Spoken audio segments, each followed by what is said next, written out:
Hi friends, good morning. നമുക്കൊരു tree house കണ്ടുവന്നാലോ? വായു കൂട്ടുകാരെ, അങ്ങ് ദൂരെ നിന്ന് നോക്കുമ്പോൾ എത്ര മനോഹരമാണ് ആ ട്രീ ഹൗസ് കാണാന്. നമുക്കൊന്ന് അടുത്തേക്ക് പോയി നോക്കിയാലോ? വൗ, എത്ര മനോഹരം! ഈ ട്രീ ഹട്ട് എത്ര മനോഹരമായിട്ടാണ് ഉണ്ടാക്കിയിരിക്കുന്നത്. ചുറ്റും ബാമ്പു ആണ്. നമുക്കുള്ളിലേക്കൊന്ന് കയറി നോക്കിയാലോ? കുട്ടികൾ ഉൾപ്പെടെ മുതിർന്നവരും ട്രീ ഹട്ടിൽ കയറുന്നതല്ലേ.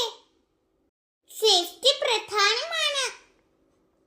ബാമ്പു വളരെ സ്ട്രോങ് ആയിട്ടാണ് ഇവിടെ നിർമ്മിക്കപ്പെട്ടിരിക്കുന്നത്. സ്റ്റെയർസ് ആയാലും ഹാൻഡിൽ ആയാലും വളരെ സേഫ് ആണ്. ഒരു പ്രാവശ്യം 6 പേർക്ക് മാത്രമേ ട്രീ ഹൗസിന് മുകളിൽ കയറി നിൽക്കാൻ പാടുള്ളൂ. അവിടെ നിന്ന് പുറത്തേക്കുള്ള വ്യൂ അത് എത്ര പറഞ്ഞാലും മതിയാവില്ല. അത്രയ്ക്ക് മനോഹരം. ചുറ്റുമുള്ള അങ്ങ് ദൂരേക്കുള്ള കാഴ്ചകൾ വരെ സുന്ദരം, അതിമനോഹരം. ട്രീ ഹൗസിന്റെ ഫ്ലോറ് ബാമ്പുവാൽ നിർമ്മിതമാണ്. റൂഫ് പോർഷൻ പാംലീഫുവാലും നിർമ്മിതമാണ്. വെയിലും മഴയും കൊള്ളരുതല്ലോ, അതിനാണ് പാം ലീഫിന്റെ റൂഫ്. ഇളം കാറ്റോട് കൂടിയതും പ്രകൃതി മനോഹരവുമാണ് ഇവിടം. ഇത് എവിടെയാണെന്ന് എന്റെ കൂട്ടുകാർക്ക് അറിയണ്ടേ? പന്തളം കുളനടയിലുള്ള ആരോഗ്യ നികേതനം ഹെൽത്ത് തീം പാർക്ക്.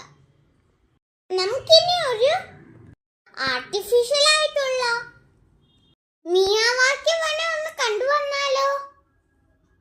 വനത്തിന് തൊട്ടടുത്തായി നമ്മുടെ മാൻകുട്ടനും ഉണ്ട്. കുറെ ഭാഗങ്ങൾ ഒരു വനം പോലെ ആക്കിയിരിക്കുന്നു. അവിടെ നിരീക്ഷണത്തിനായി ക്യാമറയും ഉണ്ട്. വെക്കേഷൻ ആയതുകൊണ്ടായിരിക്കാം ഇതിന് ശരിക്കും ആളുണ്ടായിരുന്നു. മിയാവാക്കി മണ്ണവും കടന്ന് നമുക്ക് മുന്നോട്ടുള്ള വഴിയിലേക്ക് പോയാലോ? മരങ്ങളുടെ ഇലകളിൽ തട്ടി തന്നെ വീഴാതിരിക്കാനായി കുറെ ഭാഗങ്ങളിലായി അങ്ങനെ നെറ്റ് കൊണ്ടുള്ള റൂഫുമുണ്ട്. കുട്ടികൾ